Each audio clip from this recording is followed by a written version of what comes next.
I eat. What's up, my good peoples? Welcome to the Be Transformed podcast, where we're talking about ideas that stimulate wholesome thinking into identity, purpose, vision, and action. I am James Anderson, and with me is Logan Eaton. What's up, bro? Not much. Sweet. How are you? Fabulous. Great.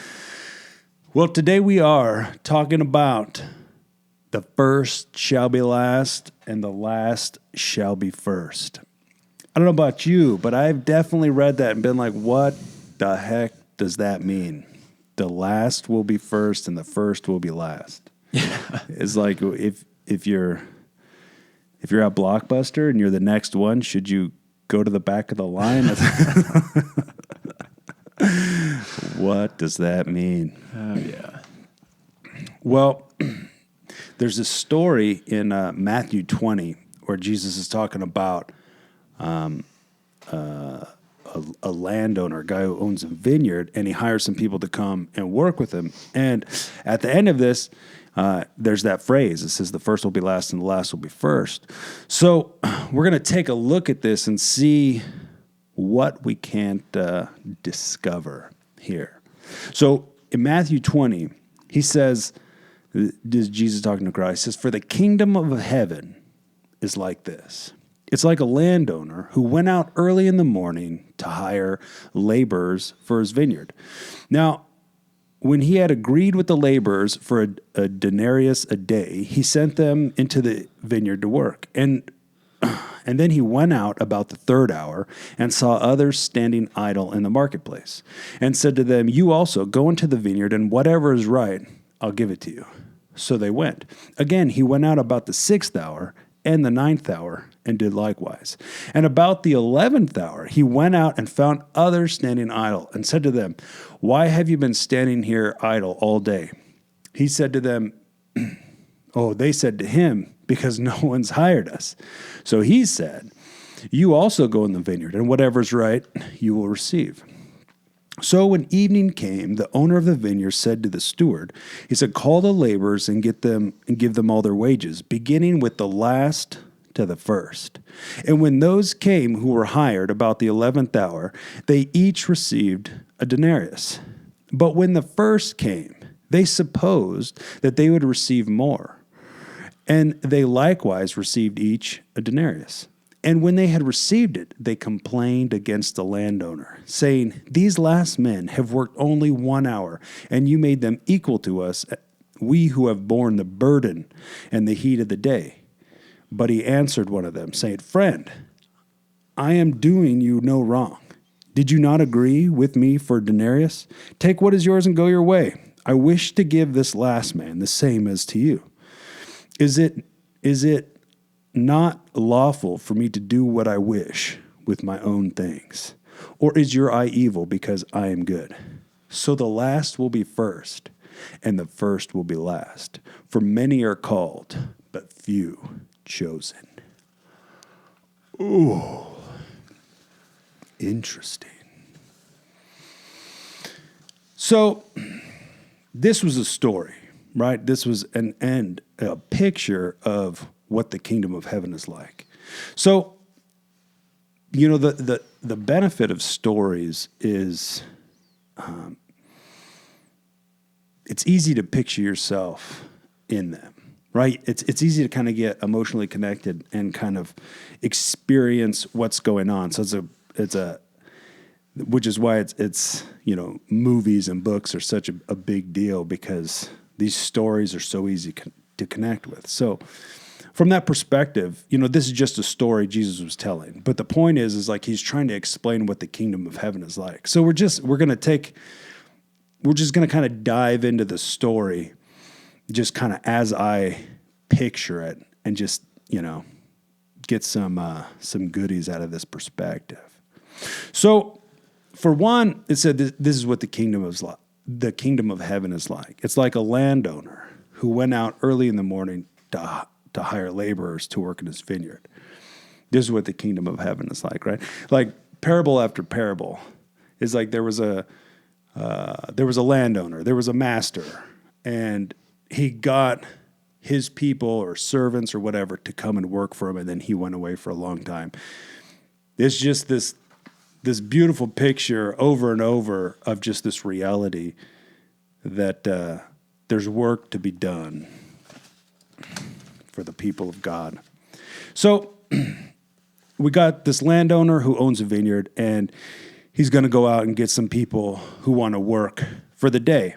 Now, I've seen like movies where you get, there'd be people at Home Depot, and they would be just standing in the parking lot, and people who were looking for day laborers could just, they would go there, and whoever's there, or however many people they needed for the day, could just hop in the back of the truck, and they would go and work for the day. And so this is how I'm kind of picturing this. So it says that the owner went out at the beginning of the work day, and he said he also picked up the last guy at the 11th hour. So we're talking about like a 12-hour work day. So the first guys, he goes out there. So the day starts at, let's just say the day starts at 6 and the day ends at 6 p.m. So the first round of guys, he goes out there maybe 5:30, 5:45, and finds a group of people waiting to work, right? This is the first round. So with the first round, these are people who came and who were ready to work. So they came to work for a full day. So this is the only group that the landowner specified the amount he was going to pay them. Everybody else, he said, I'll pay you what is right, because the day had already begun. So he goes up, picks up these first guys. Let's just pretend, the workday starts at 6, so whatever, he's going to go pick them up at like 5:30, 5:45. Bam. And so agree to work for denarius, which I believe was just like a day's wage. And bam, they're like, sweet. So he goes, drops them off, and they go get to work. All right, then the second round, it says that it was the third hour. So if the workday started at 6, that's like 9 a.m. All right. So 9 a.m., right? So the first guys, right, they knew what time the day started. So they showed up early, ready to go. So then there's this other group who, they're kind of on it, but they show up. Maybe they got there at like 8 o'clock or something, and whatever, they get picked up about 9. Well, then, they go to work, and the master goes out at the 6th hour. So now it's like lunchtime. All right, so he goes up and he finds still more people, and he says, hey, why don't you guys come work? All right, well, who's looking for a job at lunchtime? People who slept in, yeah. So anyways, he picks up this group of people at 6 o'clock. Then the fourth round is the 9th hour, which is 3 p.m. You know who's out there looking for a job at 3 p.m.? The people who didn't show up till after lunch.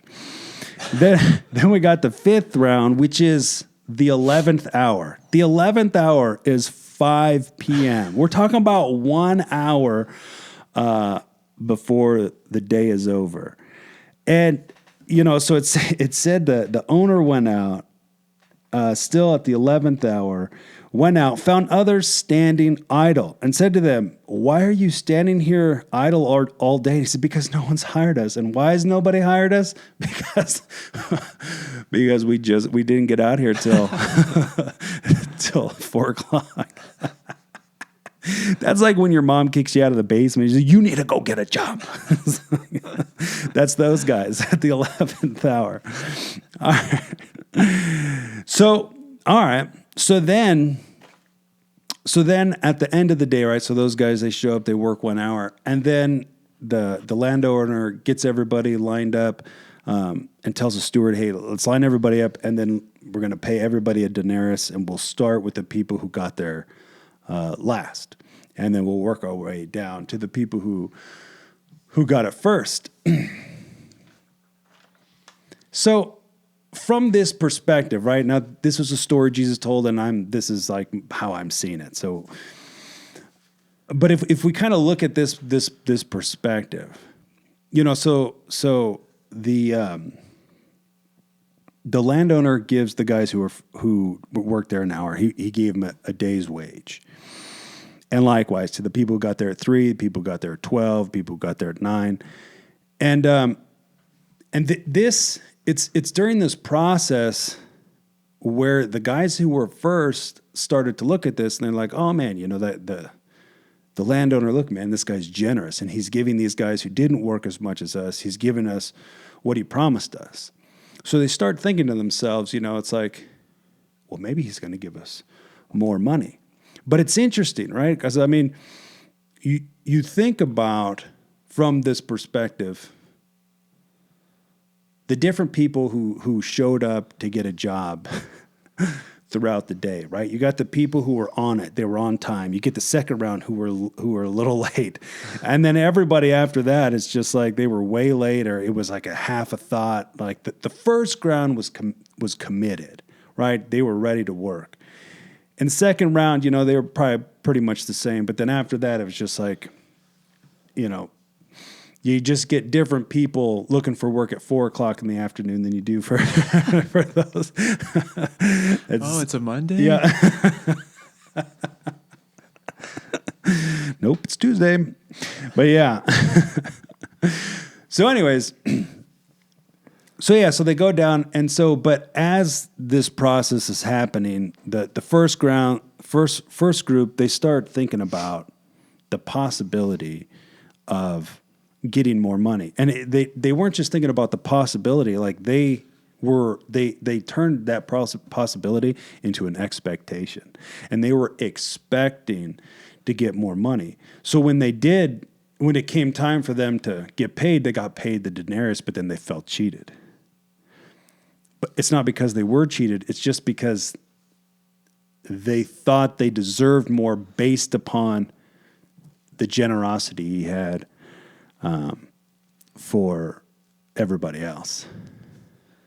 Yeah, just social conditioning essentially just altered their expectations, which changed their whole perspective on the situation because they knew exactly what they were getting. The people that showed up first, they had an expectation of what they were, what their day's work was worth. And then just because of the environment changed, people started to show up later than them and started to work. They started to think, based on social conditioning, that if you work longer, you earn more. That social conditioning just altered their expectations, which changed their perspective on the whole situation. Nothing changed, nothing. The landowner didn't say, "Okay, I'm going to pay you less." No, I decided just to pay you less. Nothing changed. They had the expectation, but because of conditioning, that kind of screwed up their perspective on the entire situation, on the entire day. Yeah. Yeah. So I had actually last year I had an experience just like this where, I was like the first group. So last year I was, I'd gotten a longboard and then my son wanted one. So we decided we were going to make one. So, but then, I got 4 kids. So when you do something, you got to do it in bulk. So we got, we were going to make the deck. We made the deck ourselves. And then, we found, a place who sold the trucks and these big wheels together. And we bought those. And then we were going to make another one, for the girls to share. And so we bought another set of trucks and wheels. And then I wanted to get another set of wheels. And so this is the third purchase, and these guys are like in California. So this is the third purchase. And in this purchase, we either got an extra set of wheels or we got an extra set of wheels and trucks or whatever. So I got what I ordered, but then I also got more than I ordered. Right. So then, so it's like, all right, you kind of look at it and be like, oh, that's kind of nice. But your morals set in and you're like, all right, we should, you got to do the right, the right thing is to let these guys know, like, hey, just want to throw it out there. We received the stuff that we didn't purchase. And now I've had this experience before where I either received the wrong thing or I received something else in the box and, hit up the people and they're like, oh, just keep that. We'll send you out the other thing or whatever, our mistake, whatever. Like it's not worth your trouble to have to send it back or whatever. So I got this expectation cooking in my mind, right? This is just like these guys, right? I had this expectation that I was like, all right, we'll let these guys know that they sent us something, but then they're probably going to let us keep it. They're probably just going to be like, oh, just keep it. I can make another skateboard. It'll be sweet, Yeah. And so anyways, we had this expectation. So we were expecting a specific response. So once we send it and the response we got back was, oh, we sent that by mistake. Here's a return label. When we got that message back, we felt kind of cheated.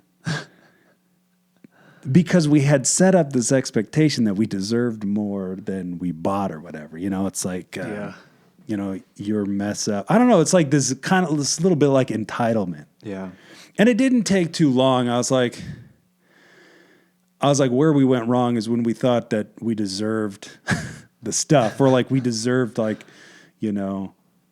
something for being honest or doing the right thing. I was like, it didn't take me till I was like, all right, we thought about this totally wrong, and that's why, we got bothered by that. So whatever, sent it back, and it's just kind of got into that just thinking about it. It's just like I don't need somebody to reward me for doing what is right.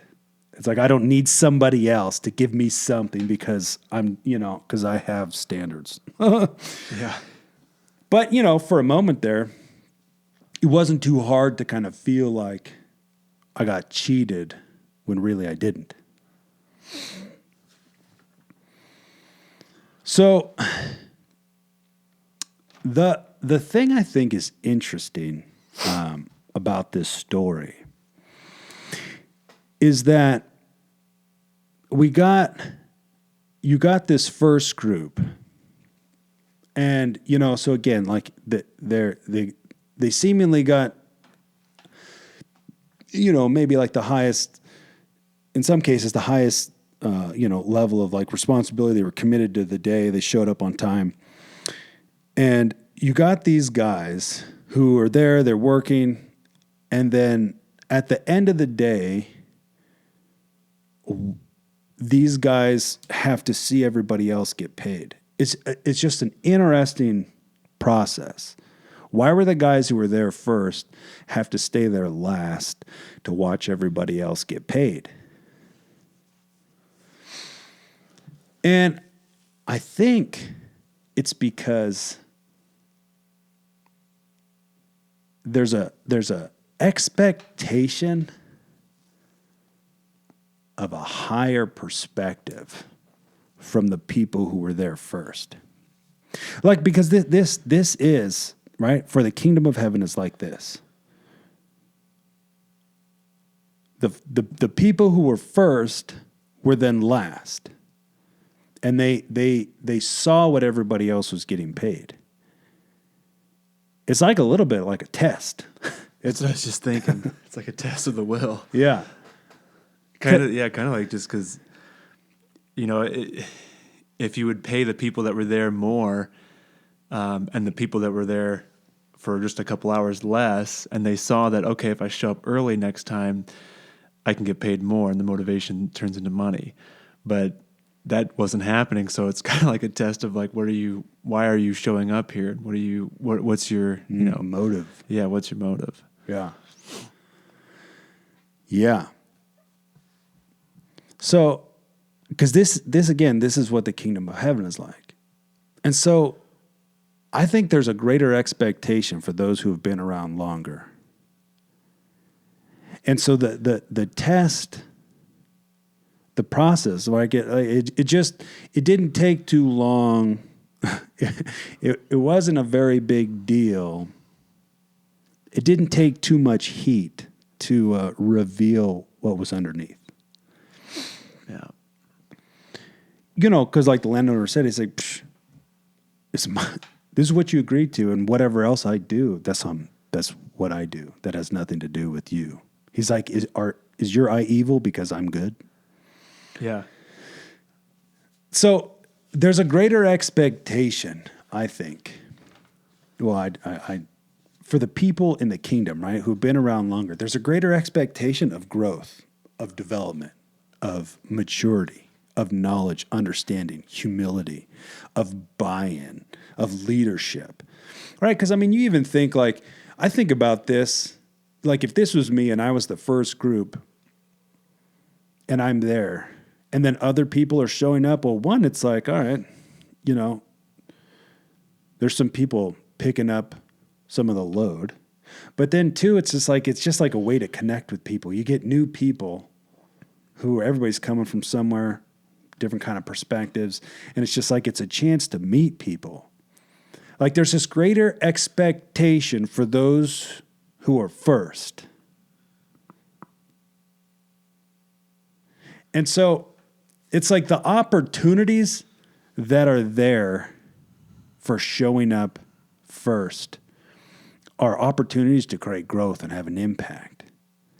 But when there's not growth, I think that then there comes complacency and then entitlement, right? Like just like the longboard wheels, right? Like it's like you start to think that just because you're there, you deserve something more, right? There's this idea that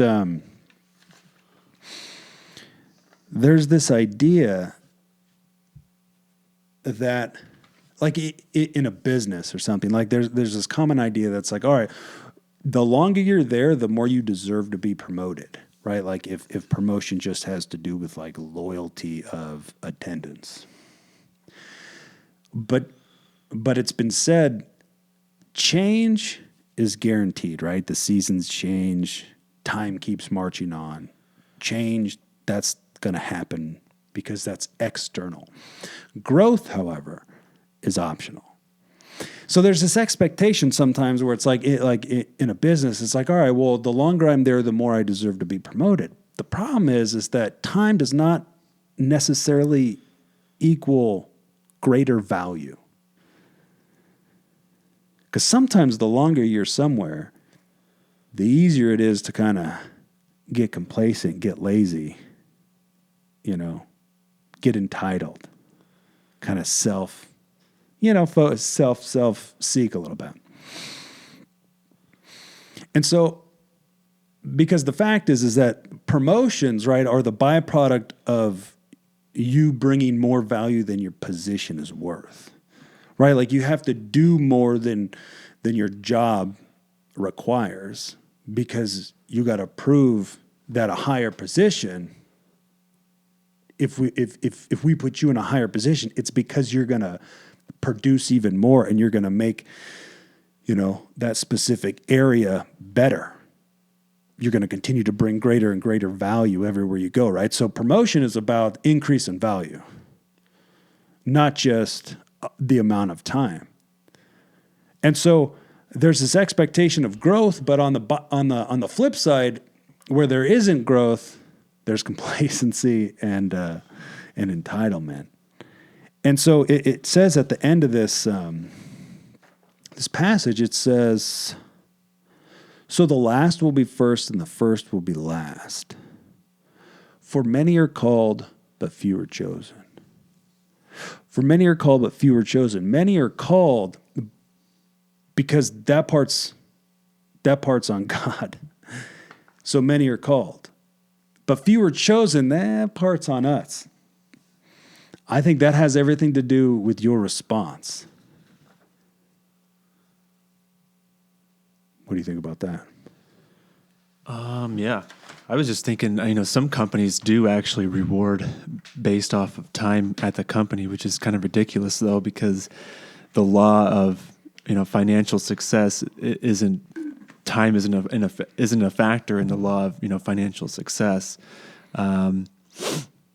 You can't just, have something, you can't sell a product or sell a service and just use time as a factor and say, okay, the more time that goes by, the more financial success I'm going to have.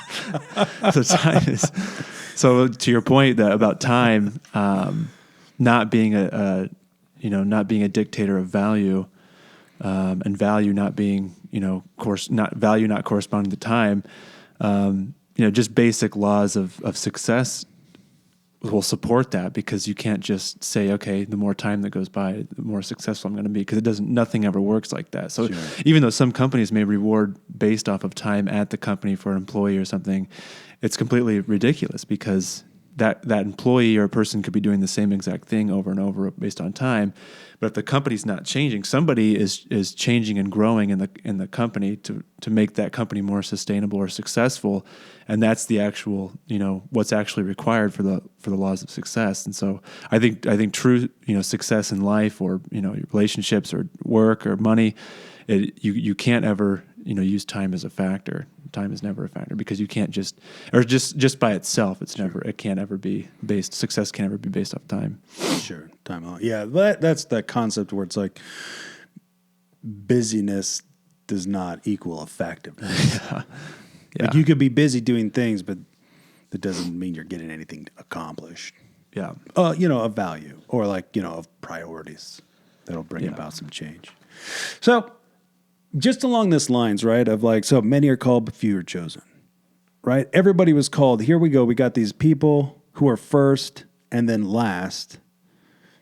So that doesn't mean that it's bad to be first. It just means there's a greater responsibility for growth. So we're called to produce fruit. And now if you read any of the parables, the majority of them are talking about producing fruit.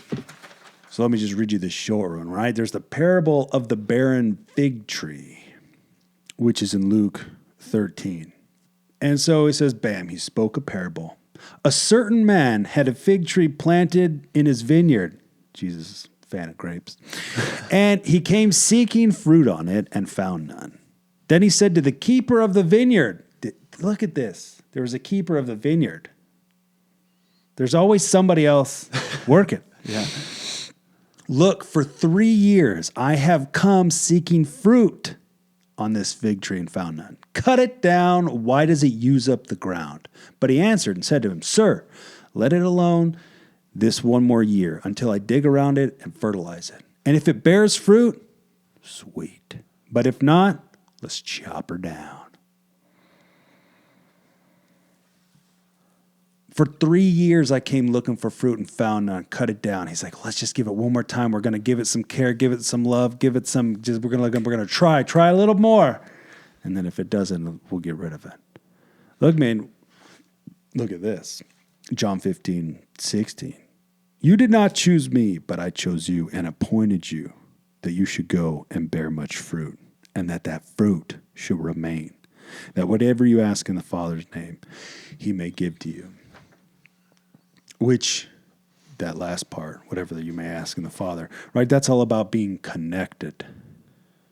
Because the reason why there's this greater expectation is because the more time you have, the more, the deeper your relationship should be. Yeah. The stronger your roots and your foundation, the more knowledge and understanding you should have, right? And that's what he's talking about in John, right? He's like, if you remain in me and my words remain in you, then you can ask whatever you wish or whatever you desire, because it's to my Father's glory that you bear much fruit. Well, that's speaking of connection. It's like as you're remaining in him and his words are remaining in you, it's that constant connection and cultivation of the truth that shapes your desires that are mixed together with his heart and your heart, that then create this great need and desire for impact and for change and greater knowledge and understanding. And the natural tendency of life is growth, or the natural tendency of creation is life. So whatever God has called us to, he's also given us the ability to. And what we were built for, what we were made for, we were also built for. So whatever God expects of us, it's because he built it inside of us, the capacity. But so check this out, because this story kind of makes me think of the prodigal son, but from the perspective of the older brother.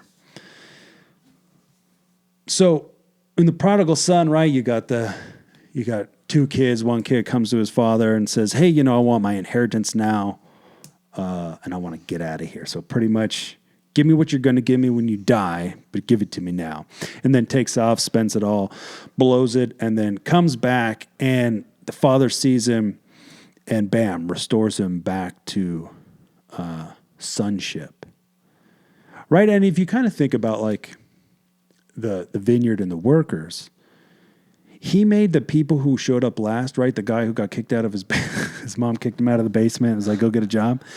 He made everybody equal to the people who were first.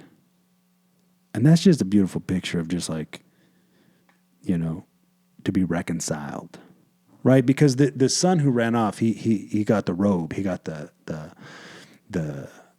coat, he got the ring of sonship. My son was dead and now he's alive. Okay.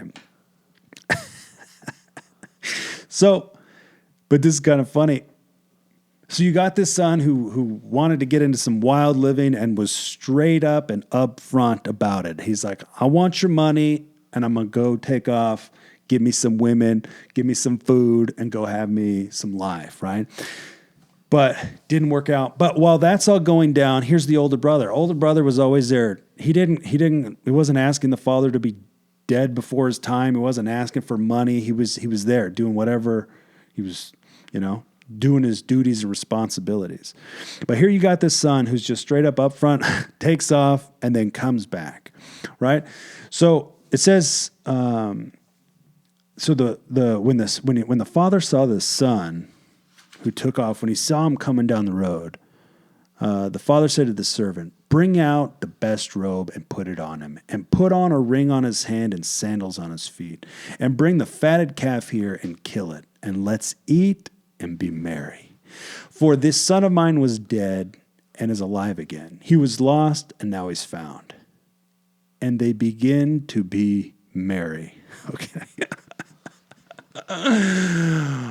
Okay, here's where it gets kind of funny. Now, the older son was in the field, right? Doing his duties, his responsibilities, and he came and drew near to the house and heard music and dancing.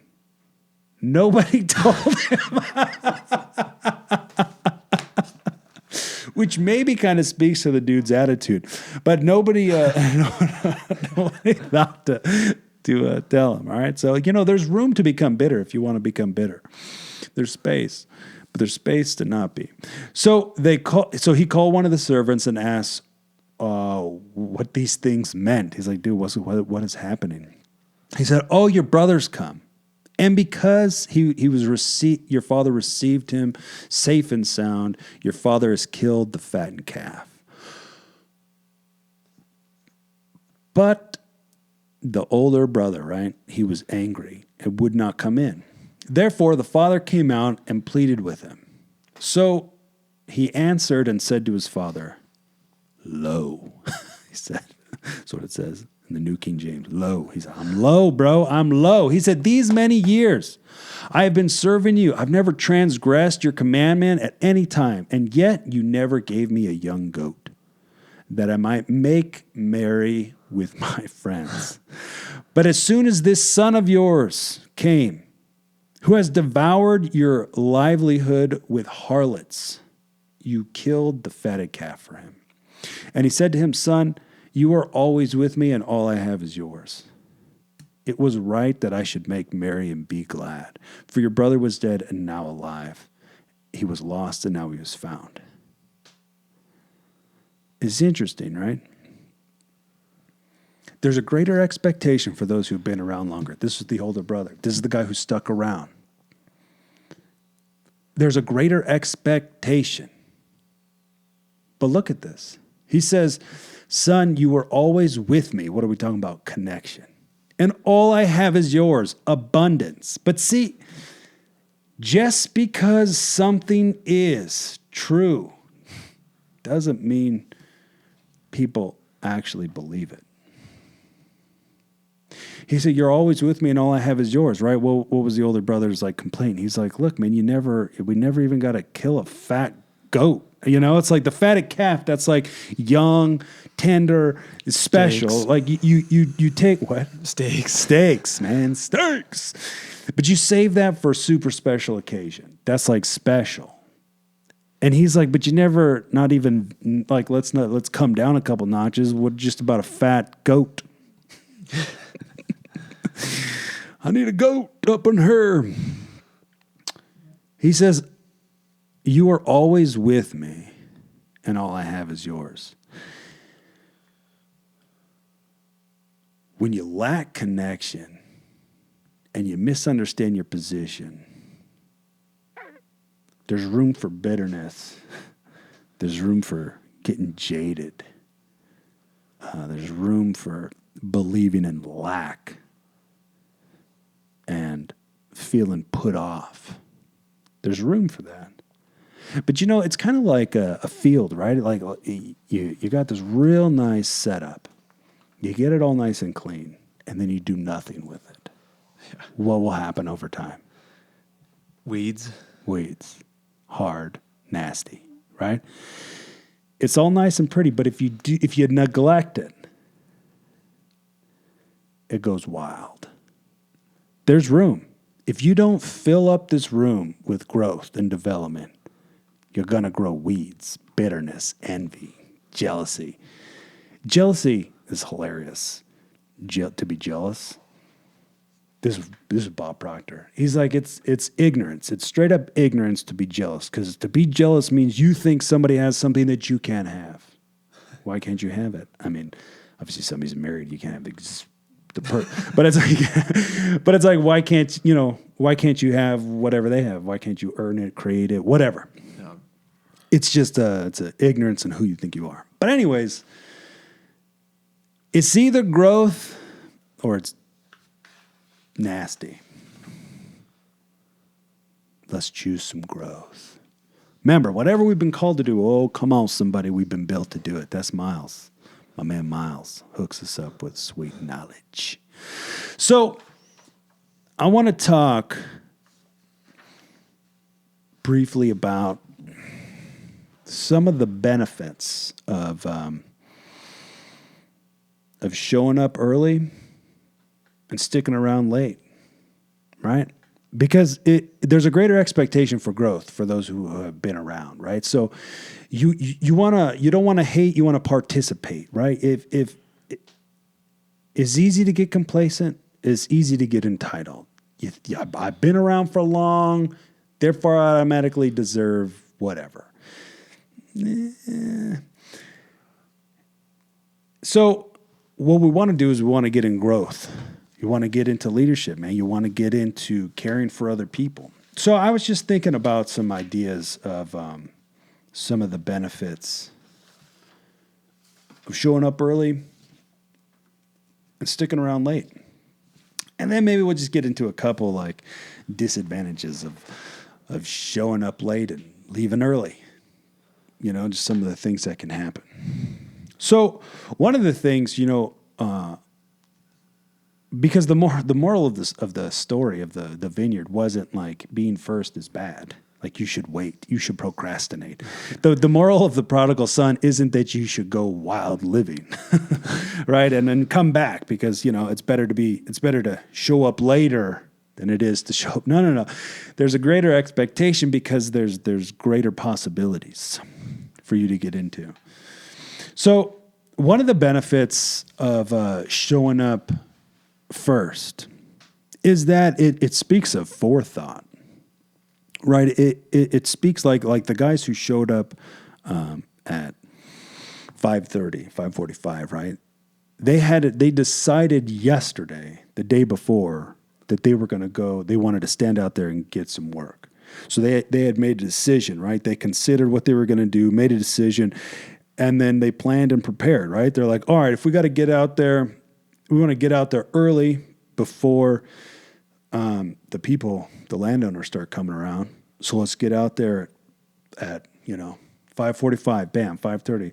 So what's that mean? That means I need to get up at this time. I need to get my food ready, get my gloves, get my whatevers, get all this stuff all prepared so that I can be out there right on time, right? So some of the benefits of showing up early are forethought, right? Like you're taking control of your day. You're taking control of what you do and how you do it, which creates, greater levels of responsibility, right? People who show up on time also want to be there. People who show up early. Like if you show up early, to work, Bible study, whatever. What else do you show up to? I don't know. Events? I don't know. If you show up early, you want to be there. You're also looking to maybe connect with some people, right? Looking to maybe have some influence, have some impact. Yeah. What do you think? Yeah, I agree with all those. I think too, showing up early and leaving late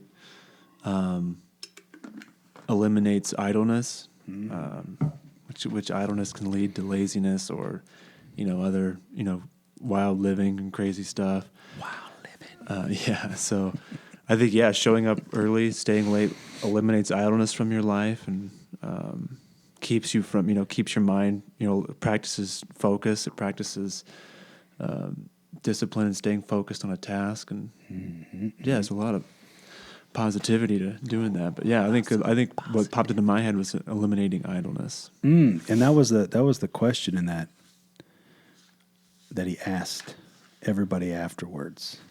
He said, "Why are you standing here idle?" Oh yeah, yeah. It's like, come and work. Yeah. Like, why aren't you guys working? Oh, because nobody's hired us. Well, then let's get it on. Yeah. When I think about like showing up early and staying late, I think about my days in YWAM, in Impact, when I was a couple years with this group called Impact World Tour. Is that acronym? Is that what that's called? YWAM is Youth with a Mission. That's an acronym, right? Sure. YWAM is like notorious for acronyms. Everything is an acronym, right? So Impact World Tours, IWT. I worked with a group called Team Extreme, or TX, Island Breeze. It was just like and like even all the different schools, like a DTS, a discipleship training school, like everything is an acronym. Funny note. Anyway, so I worked with this group called Impact World Tour. We would do these big evangelistic campaigns, and so we would put on these entertainment shows and then tie those into sharing a message. So I worked with a group that was like a strongman team. So we broke bricks and flipped cars and ripped phone books and stuff like that. And so we travel around and whatever, but. So we put on these big shows. So I think about like the people who showed up first and stuck around last. It was the people who were putting on the event, who initiated the event, who initiated, putting things on and taking action and seeking to have an impact. Those are the people who showed up first and stuck around last, right? There's people who are doing stuff. Yeah. Like the people who really got there first was the production team, right? They actually set up the stage and the speakers and the lights and the sound and all this. And then we'd get there and then we'd set up the stage and build these towers of bricks and get all the stuff out. And then we'd do the show, and then we hang out with some people. And then afterwards, we'd tear everything down and load everything back up and whatever.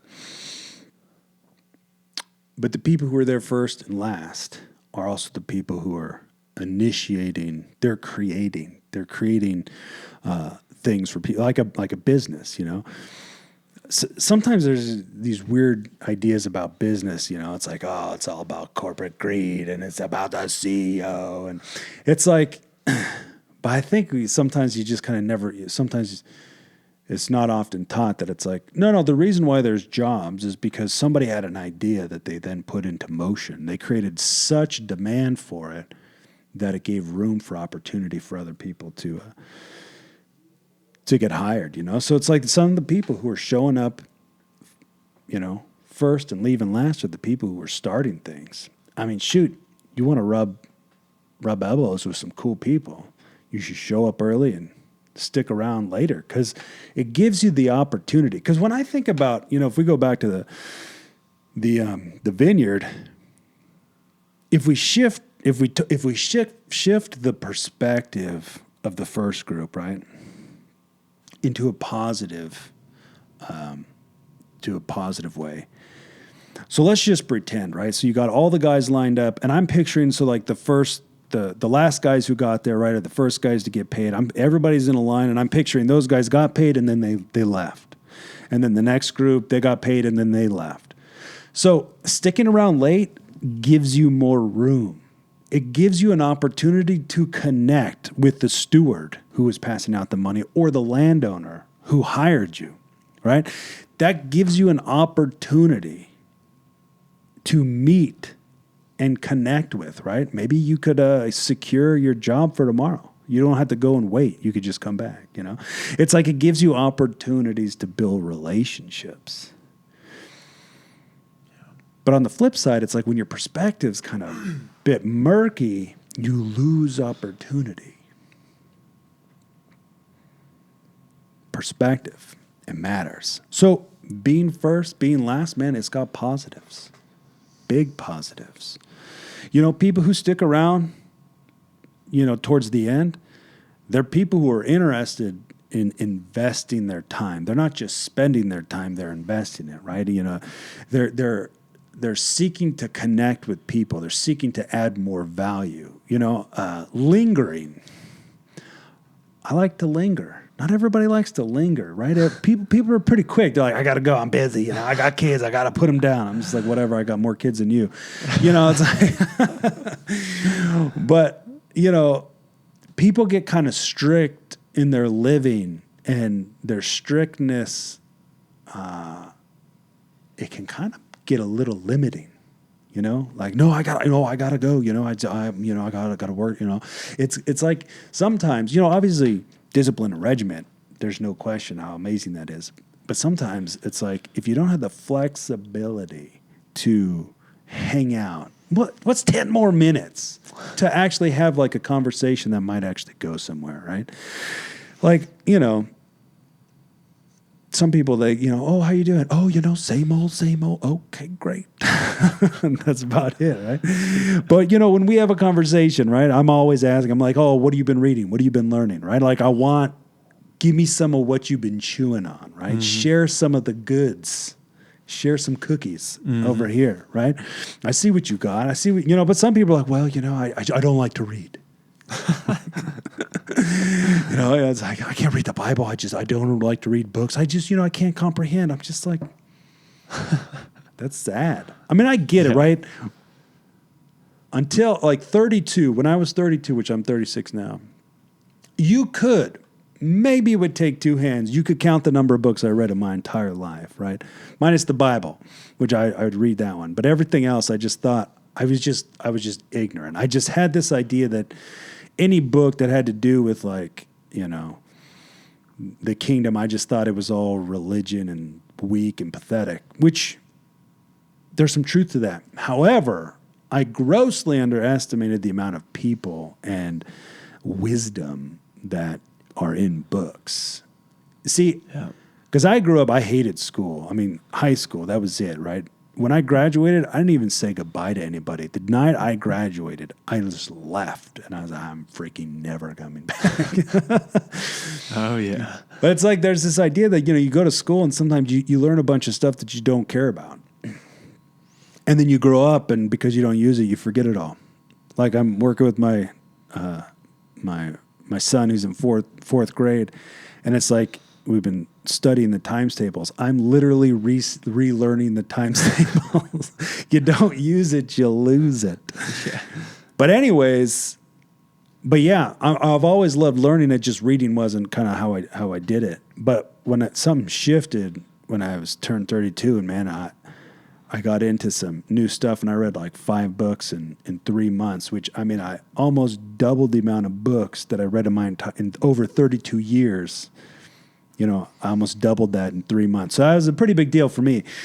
But yeah, but then since then, it's like, man, audiobooks, podcasts, books, you know, it's just like, if people only knew that there was information you could actually use that would change your life, I think they would get into it more. But it's like, the whole point is like, we're into conversations that actually matter, into relationships that actually go somewhere, that have impact. You know, I want to add some kind of value. There's a difference between spending time and investing time. And I'm definitely more of a investing time kind of guy. Yeah. Yeah. Yes. Yeah, lingering. So lingering gives you room to connect with some peeps. Yeah. Any thoughts? No thoughts. Yeah, I think I think it's just it's an opportunity, like you said, to learn and to grow. You know, the master in the parable was being very generous to the people that showed up late because he wanted to be generous, even though it was maybe socially acceptable to pay them less, but he wanted to be generous and he had the right to do that. But it doesn't mean that he, the next day would have been like, this to the same people that showed up late, it just doesn't mean that he wouldn't have the next day been like, you know what, you showed back up after working here all day yesterday, and now you showed back up again. I am going to pay you twice as much now. And to the people that showed up way late, there could be a string of consequences to that decision that they made to show up late, where it's like, they miss out on, maybe there's limited work the next day and he only needs 10 people and he chooses the 10 people that are going to show up early, and the people that continue to show up late, miss out. So it doesn't mean that just because he was generous, and which is good, and he had the right to be generous and pay everybody the same. There's benefits to showing up early and staying late, because you never know what you could learn or what you might miss the next time, or like you said, investing your time, learning something. You could always, just thinking about it, you could have the vision to become the master someday, but you're not going to become the master if you don't learn about grapes and vine and vineyards and things like that. So I think it's just, you miss out on opportunity if you don't. If you're just the person that's going to show up when they have to show up, or even later, and then leave as soon as they're allowed to leave, you could miss a lot of stuff. And it displays a lack of vision for your life. Like you're doing the bare minimum, and people see that. Sure. Or you don't want to be there. Yeah. It's like, I don't really want to be here, but I got to be here. Or I'm just conditioned to think that I need to be here. Yeah. That's a real thing. Yeah. So a couple disadvantages of, showing up last and leaving first. I mean, pretty much it's the opposite of everything that was good. But it's like you don't, like, the question is, why would you even go? Yeah, you start to rewire your thinking to where you just... What's the point? Yeah. What is the point? Yeah, so some disadvantages, right, is, other people are always serving you. Like, you're always being served. You do not want to be the person who everybody is always serving. Like, you want to carry your own weight. Yeah. You want to show up. You want to help set up. You want to help tear down, right? You want to think about what it takes to run something, a business, Bible study, whatever, an event. Like, you want to think about the people who are there. You want to think about who's putting it on. You want to participate. You want to contribute. You want to invest, right? Dude, because there's a expectation of greatness over every one of our lives. And the reason is because you got greatness put right inside of you. And that was on purpose, so that you would draw it out. The problem is, it's not a problem, but the reality is that the greatness is in the form of like a seed, in the form of potential. Well, a seed has everything it needs to grow. However, it needs to be in the right environment. It needs to be cultivated. And if you don't cultivate that greatness, then it remains dormant. And so this is where then, like, entitlement kind of creeps in. It's like, well, you guys are putting it on, I'm coming, right? So I'm eating the food, I'm staying, I'm making the mess, and then I'm leaving. It's just like, there's no benefit, and it's like, again, like some people, like they got this strict living, right? And it's like, sometimes that strict living becomes your prison, right? And it's like, I can't quite, it's like, I got to do these things. And if I don't do these things, everything's going to go bad. I'm not going to have enough energy for work. My kids are going to go crazy, you know, this and that. And so it causes you to lose flexibility, right? Like you're not so flexible. Like you can't stay another 5 minutes. And so what happens is that it also causes you to become a little more self-centered. In that, it's like you kind of, your eyes are more on you and your needs. And when that happens, you'll find that your needs start to expand. The more and more you focus on you in terms of like, well, I got to do this and I got to, you know, it's like the greater the worry, the anxiety, it's like the more inward you go, the bigger your problems become. It is because you're kind of losing sight of reality. And so it causes you to kind of miss opportunities, right? It's like, no, I got to go get my kids to bed. You know, it's like, you kind of create the environment, right? You create the environment you live in. Or if you don't, right? If you create the environment, then you're shaping what you become. But if you just exist in an environment, the environment is shaping who you become. But the lack of flexibility is an opportunity killer. It kills opportunity and possibilities because you can't linger, because you can't hang out. You're not looking for opportunities. You're more thinking, this is what I got to do, and if I don't do this, everything's going to crumble. Instead of, no, I got all that on lockdown. Like, I'm awesome. I'm here for other people. I'm here to connect, to share, to invest, to impact, to add value.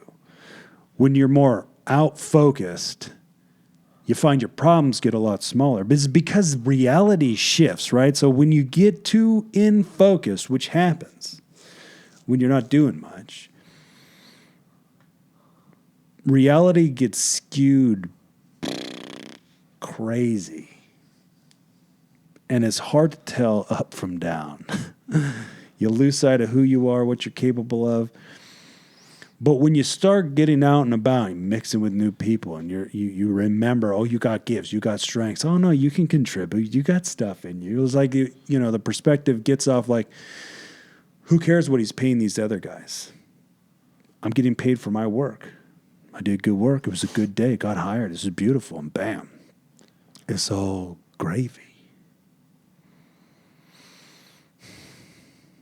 But yeah, when you kind of get self-centered, you kind of get into that complacency and entitlement.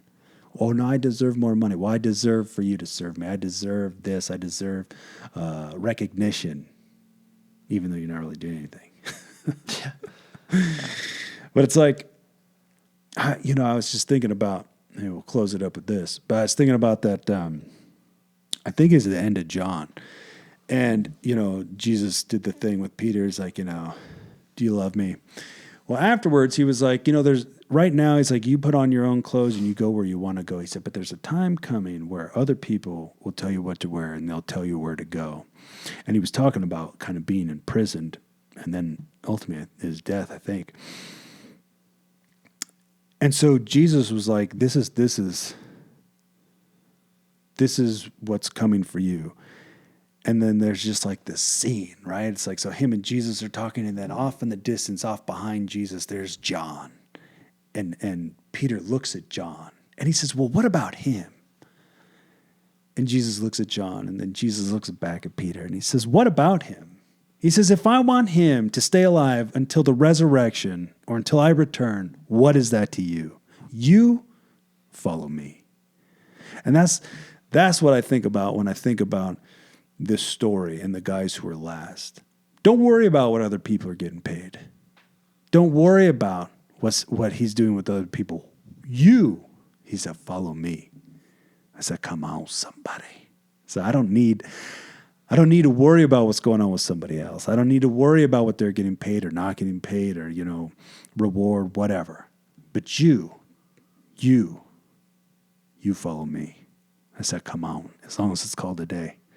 Let's get some. Greatness is in us. Let's go do things that are great. My good peoples, thanks for kicking it with us. Until next time, peace.